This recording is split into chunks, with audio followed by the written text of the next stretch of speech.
From the Rowatton Center for Global Affairs at Middlebury College, this is New Frontiers. I'm Charlotte Tate, Associate Director of the Rowatton Center. New Frontiers podcasts highlight research undertaken by Middlebury scholars and others on matters of international and global concern. Everything is fair game, from big tech, environmental conservation, and global security, to religion, culture, and changing work patterns.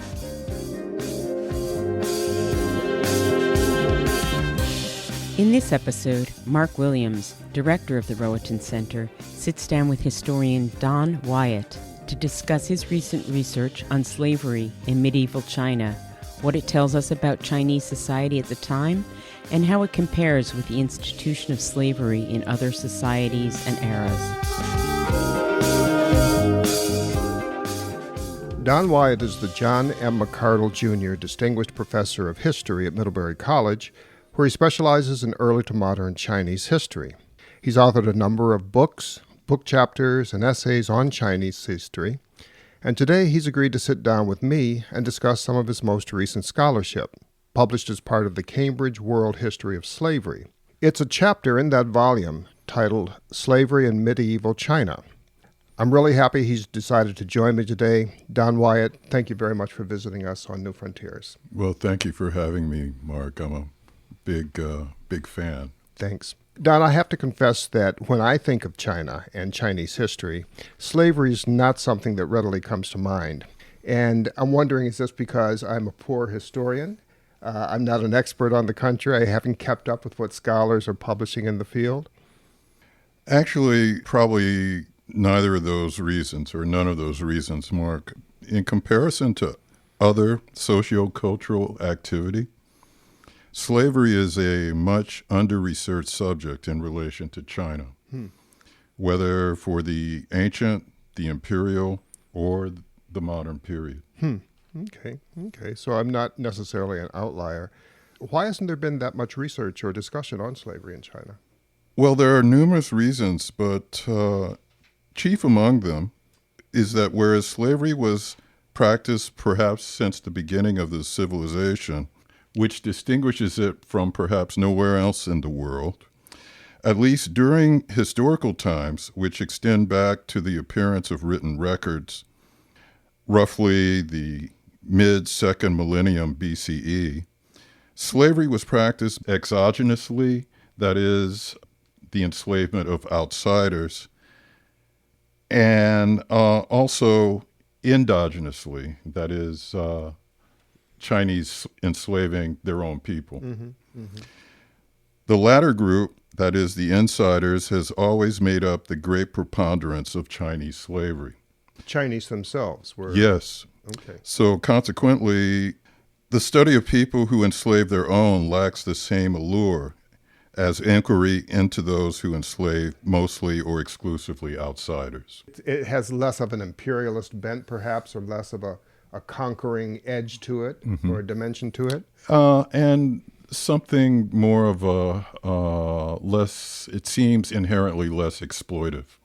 Oh, okay. You say that slavery is sort of primordial. It's always been there. Was there a time in China when it didn't exist? How did it actually get started? The starting point for slavery in China was warfare, with such being the case because the original slaves of China were prisoners of war. We know from evidence dating back to the end of the Chinese Neolithic period that the historical dynasty that was not the first Chinese dynasty, but the first that we know significant amounts about, the Shang dynasty, which came to power approximately 1600 BCE and lasted until the year 1046 BCE, was one in which enslavement of non-Chinese peoples was commonplace.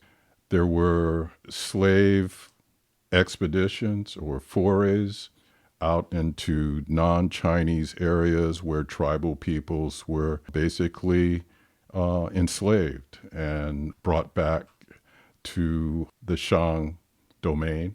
For purposes of being workers? They were employed in various forms of labor, but chief among those was the construction of royal tombs. We also know that the Shang, and again, this is not typically dwelled upon by Chinese historians, were practitioners of human sacrifice. Oh, my goodness. And these individuals were excellent fodder, if you will, for sacrifice to be offered up to the gods. That's what I was going to ask. These were religious rituals to some extent, these sacrifices? They were ritual sacrifices, particularly to the chief Shang deity, Shangdi. This practice was carried out throughout the period of Shang rule. It's remarkable. Well, this raises a couple of questions for me, and one of them, the answers to which you might have already touched on. What is the time period that we're really talking about with respect to medieval Chinese slavery? From when to when? Taking as really the touchstone and recognizing that there's little parity between chronologies from civilization to civilization, the touchstone years for the volume is the Common Era year 500 to 1420. And this certainly works from the Western perspective as basically incorporating the classic medieval period. Mm-hmm. The tricky part with respect to China is that this is also a period of time when China basically entered on the threshold of early modernity. There were a number of changes in the society that suggest that from about the late 10th century onward, that China was essentially moving toward modern times. Well, you talked a bit about difficulties in terms of the chronologies between civilizations. It makes me wonder about any parity or distinctions or differences between slavery in medieval China and slavery in medieval West. Are we talking basically about the same type of institution that is just set in a different locale? Or are we talking about an institution that's fundamentally different in China than its Western counterpart? And if it is different, then how? Is it different in scope, or maybe its permanence, or maybe the assumptions on which the slavery itself rested?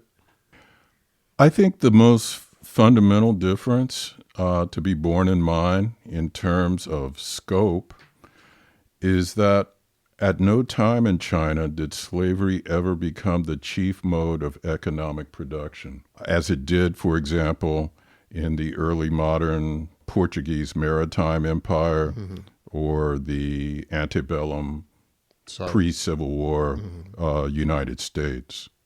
I think a real difference here, too, is to be found in thinking about percentages per capita of the population. The Chinese enslaved population during Han Dynasty times, which is correspondent to the beginning of the Christian era, for instance, in our terms, or contemporary with the Roman Empire, was probably 1% of the population. In later times, in a more populous China, it probably rose to 2%. But by contrast, on the eve of the American Civil War, probably something close to a quarter of the population was enslaved. That's a huge difference. Yes, I see the differences in terms of the population, the numbers themselves being different, the number of people who are enslaved within the population. So there are some important distinctions between slavery in China and slavery in the West. What about... And since you mentioned it, you asked, too, about assumptions. Yeah. And I think it's important to underscore that there continued to be the assumption in medieval Chinese slavery that enslavement was a punitive action. And I think this idea of slavery as punishment certainly had become lost in Western medieval slavery and certainly in later Western slavery. In the Chinese context, slavery as punishment, this would be punishment in terms of those who were enslaved were the adversaries of the slaveholders? Well, that's a great question that you... Punishment for what, in other Yeah, words? exactly. It's arguable that the first sin of individuals who were enslaved who were non-Chinese was that they simply resisted. And consequently, they were victimized because of that. Mm-hmm. But it's also important to bear in mind that Chinese slavery has a strong and even more dominant endogenous aspect. And this aspect is one in which cultural insiders, largely because of the transgressions against higher authority by an individual, typically the patriarch of a family, these individuals fell into slavery at the command of higher authority. In this sense, the Chinese situation is a classic example of the intrusive application of slavery on the one hand, the slave as adversary, Yes, and the extrusive imposition of slavery on the other hand, where someone typically of standing within the society because of rebellion, because of treacherous behavior, because of insult, fell, and collaterally members of that person's family, clan, were enslaved. I see. So punishment for resistance, punishment for opposition, punishment for lack of deference or insult. Mm-hmm. Mm-hmm. And it applied in either the intrusive case or the extrusive case. By the way, this terminology is directly from Orlando Patterson, sociologist of comparative slavery, in his famous book, Slavery and Social Death, 1982. Thank you. Were there any distinctions within China itself, from region to region, regarding the type of slavery that might exist there, or was it pretty much the same? Especially later, we do encounter such conventions as debt bondage, which is, again, a kind of limited term slavery that is practiced in various cultures. And also, since you ask about regional differences, the prominent phenomenon of child enslavement in South China in later centuries, much to the consternation of imperial authority and also civilian officials. But fundamentally, no. The two fundamental types of slavery had long been and continued to be official slavery and private slavery. What's the distinction between them?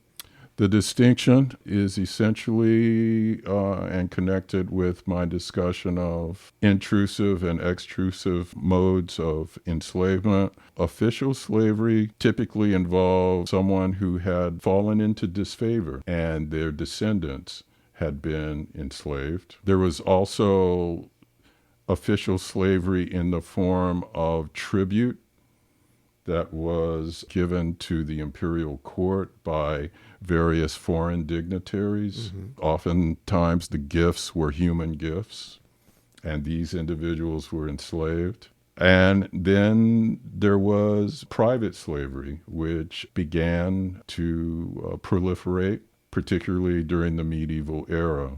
And this was the enslavement of most typically Chinese individuals by their countrymen. I see. Okay. Listening to this and thinking about the institution of slavery you're describing in China, I can't help but compare Chinese slavery with the type of slavery that developed and then plagued the United States. And, you know, here in the United States, slavery was hereditary. If the black parents were slaves, then their offspring were too, and their offspring's offspring. To what extent did something like that exist in China? Was it the same kind of hereditary condition there? If so, how extensive was it? Or if it wasn't hereditary, or if it was hereditary, was it more limited in terms of its coverage? In essence, Chinese slavery was hereditary, though probably not with the same sort of consistency that you would find in the United States. But one development, social development, that tend to ensure this kind of hereditary status of slavery was the fact that early on in China, there developed a division of society into so-called good people, respectable people. Mm-hmm. The Chinese term is liang, and jian people, debased, ignoble people. Best estimates are that this group of base individuals probably constituted no more than 5% of the overall population. But the important thing from the standpoint of slavery is that whereas not all base people were slaves, all slaves were base people. And this base category included great numbers of other people. And there was a tendency for it over time to become largely occupational. Consequently, certain occupations necessarily fell under the rubric of baseness. This included torturers, because torture was a constituent of the Chinese legal system, executioners, jailers, so watchmen. The individuals performing those functions would themselves be slaves. They weren't slaves, but they were base. They were base, I see. Mm-hmm. I see. Particularly after the advent of Buddhism, butchers, because they killed animals, took life. But also some occupations you would not necessarily expect. Actors, musicians. Really? Yep. Boat people. Musicians. Yeah. That's fascinating. One of the things that always seemed to terrify slaveholding societies, regardless of time, regardless of locale, was the possibility of a slave rebellion. I mean, the Spartans feared this back during the time of the Peloponnesian War. The French feared a slave revolt in their colony of Haiti. They got one as well. One thing that the slaveholders in the American South feared during antebellum times was the prospect of slave uprisings, and I'm wondering whether or not your research has uncovered something similar, a similar type of fear amongst Chinese slaveholders. Were there any episodes of significant slave revolts? And maybe if so, what impact did this have on the institution of slavery? In a word, no. Really? Yep. Part of the answer for this is to be seen in the percentages that I offered you in terms of the overall population. The slave component was just too small to be able to raise a rebellion or pose any significant threat to authority, even no matter how restive it might have been. But your question, because again of the punitive basis of Chinese slavery, raises another very counterintuitive way in which medieval Chinese slavery, but really Chinese slavery of any period, differed from Western slavery.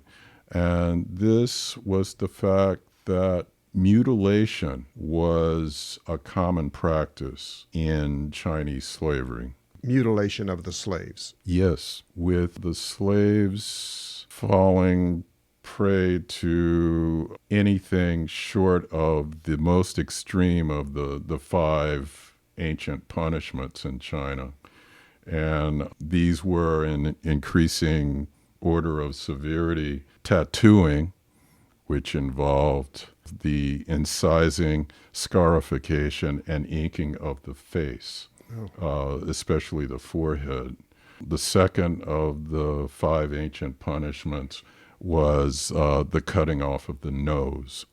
The third of these, which was probably the least frequently applied, was the cutting off of one or both feet, which obviously was seriously debilitating. The fourth of these was castration, and the fifth was capital punishment, which almost always meant decapitation. And as a consequence of this, these punishments, because Chinese traditional punishments were always mutilative, became cultural code for anyone encountering someone like this. In other words, this person was obviously a criminal. Yes. And very potentially also a slave. Yes. So anyone you see that might have bore the scars of any of these types of punishments. Yes. The so-called markings of the body, as they were called. How did slavery finally end in medieval China? And what did the end of slavery signify in terms of perhaps the bequeathing of new liberties or new rights for the people who were governed under Chinese rule? Regrettably, it didn't end, but more or less transformed in later centuries in that a new channel emerged as the main source of recruitment of slaves. And this was self-enslavement, self-sale. Really? Yes. And this is a... How did that come about? Well, it's a feature of Chinese society that is probably one of the most difficult elements to translate to students, in the sense that they have to somehow become persuaded that there were conditions in the world in the past such that slavery was more preferable than living under those conditions. And, we live, especially those of us who are products of the liberal democratic West, we live in an age of affluence in which it's difficult to conceive that sacrificing liberty could actually be beneficial to us in terms of survival. So that was not necessarily the case in China in subsequent centuries. Are you talking about economic deprivation? Are you talking I'm about talking about else? economic deprivation. I'm talking about famine. I'm talking about pestilence. I'm talking about warfare. I'm talking about a number of socially disruptive forces that were so severe and so debilitating, disease, plague, so forth, that being in a situation in which one might be enslaved but relatively well taken care of was preferable to being exposed to these sort of elements. To give an example, this goes a long way toward explaining the Chinese eunuch tradition. Would you care to elaborate? Well, it's simply the fact that under destitute circumstances, someone might volunteer, so to speak, to enter the palace by making that sacrifice. Yes. How did this actually work? How, if your research has revealed this, how would one go about finding someone to enslave yourself to who was not afflicted by the things that were afflicting the person contemplating voluntary slavery? You essentially take a chance and make yourself available. You show up at their gateway, and sometimes that meant showing up at the court. Whether you would succeed or not, that's another matter. And you may have made that sacrifice in vain. But you did ask about an endpoint, and essentially slavery was not abolished in China until 1910. And this was not really an emancipation so much as it was a ban on the sale of slaves. So consequently, it became illegal to... How did that come about? Why was that? It's a number of factors. A part of it is official condemnation. It is the influence of early constitutionalism in China. It is the influence of missionary involvement in China. And perhaps the fact that in the quest for modernity, China had to move in a direction in which this ancient institution was laid to rest. But needless to say, since it wasn't an emancipation, slavery continued to be practiced illicitly, of course, but it continued for a good deal of time after that, certainly up until the Communist Revolution in 1949. The end of slavery in the United States is something that many can look back to and celebrate, just as those who were living at the time that it ended in the United States, many celebrated. Was there anything analogous to the end of slavery or the demise of slavery that happened in China? Was this action you're talking about that occurred in 1910, was this something of note that people, at least some people, celebrated, or was it just more of the sort of grinding the function of the state and something that happened more as a matter of fact? That was little taken notice of. I think it probably attracted little notice. Interesting. And probably the further away you were from, the seat of power, the less it mattered to you. Do you think that it's possible that China's version of slavery might owe anything to, or perhaps was influenced by, slavery that existed outside of China? There is some speculation regarding transferability of the eunuch tradition, some contact perhaps between China and ancient Assyria. Really? And the Persians have also been cited in this connection. We do know from Herodotus that the Persians did practice eunuchism. He attributed it to the Persians as one of their practices. He even praised it, suggesting that eunuchs were more loyal, more dedicated than normal people. Yes. The evidence for this is very tenuous and very weak. I think it's arguable, more likely, that much like the Chinese writing script, much like the Chinese development of bronze metalwork technology, that it was an indigenous development. I'm wondering if the knowledge that we get from examining slavery in China might be transferable. And by that I mean, is understanding medieval Chinese slavery, does that help us better understand other world slaveries, either during the same time period or maybe at different time periods?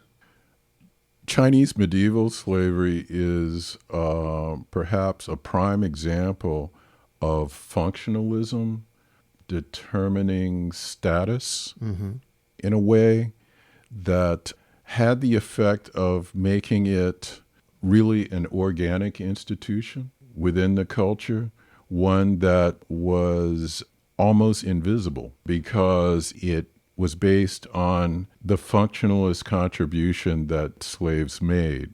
Chinese did not regard as slaves individuals whom we typically would classify as slaves.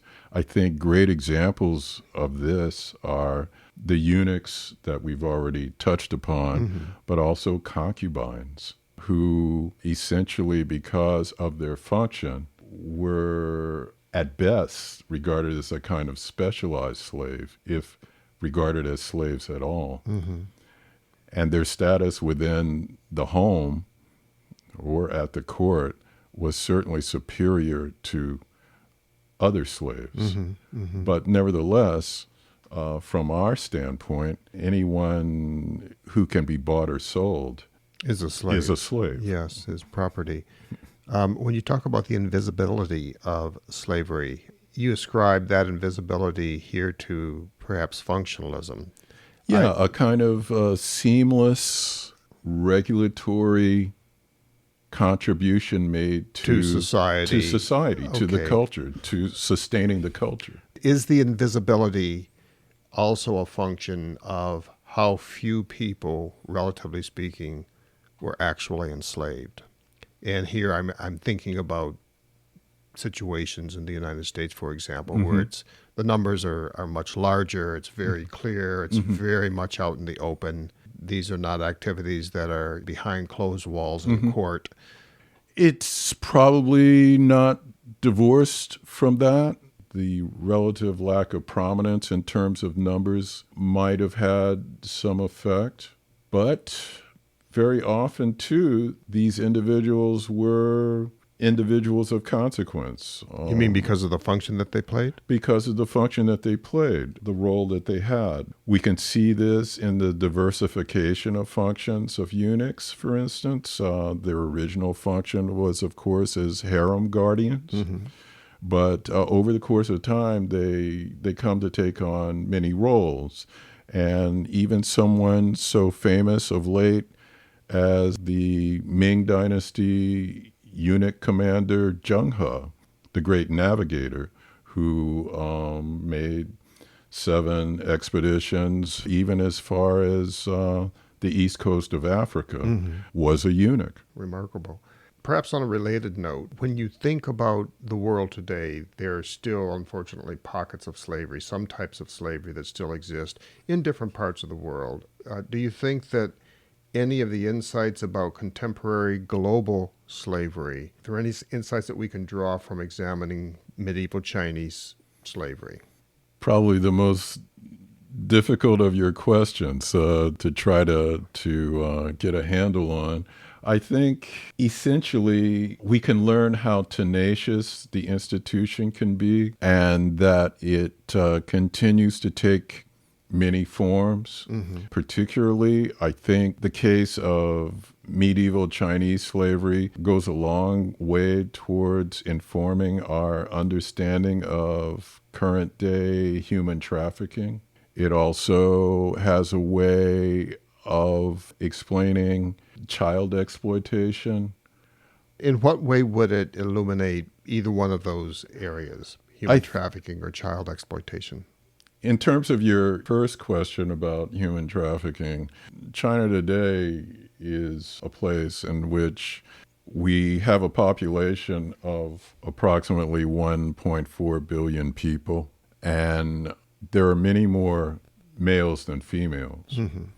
In fact, the rough estimate currently is that there are about 35 million more males than females. These individuals are going to have to find wives, and very oftentimes that's going to have them casting beyond China. Mm-hmm. And consequently, this situation, I think, is informing in terms of human trafficking and driven by this element of functionality that you alluded suggested to earlier. You. Mm-hmm.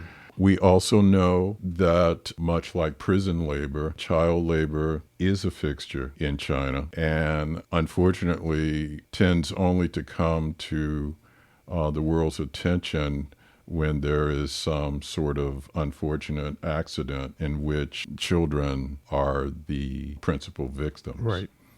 And I guess the message there is that slavery as an institution, especially when driven by functionalist imperatives, is very difficult to stamp out. Yes, I could see that as well. As we look towards the future, Don, in terms of your own research, what's next for you? Are you going to continue to study aspects of slavery in China? Or are you going to be researching different aspects of Chinese history? Much of my work has been largely in 3 areas: Chinese intellectualism, Chinese violence and warfare, and Chinese ethnicity and slavery. The slavery component certainly has taken the lead and is the driver in the sense that it seems to be what is most in demand. And like all scholars, no matter how high-minded we are, we have to respond to demand. So it's fair to say that I'll be delving further into these questions in the future, at least in the short-term future. Well, it's a really fascinating topic. It really is. And I want to thank you for sharing that with us. Well, I really only wish that I had the opportunity to talk about something a bit more uplifting. But at any rate, thank you for having me. I've been speaking with Don Wyatt of Middlebury College about the arguments that he makes in a new volume called Cambridge World History of Slavery, published by Cambridge University Press. His chapter contribution to that work is titled Slavery in Medieval China.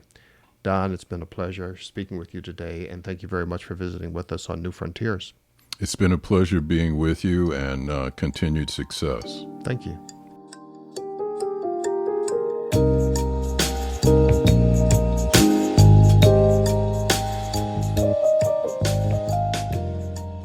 A native of Illinois, Professor Don Wyatt lives with his family and his dog Clive in Weybridge, Vermont. He loves green tea, basketball, and his favorite city in China is Xi'an. Outside of the classroom, students are most likely to find him prowling the stacks and working on his research in the library.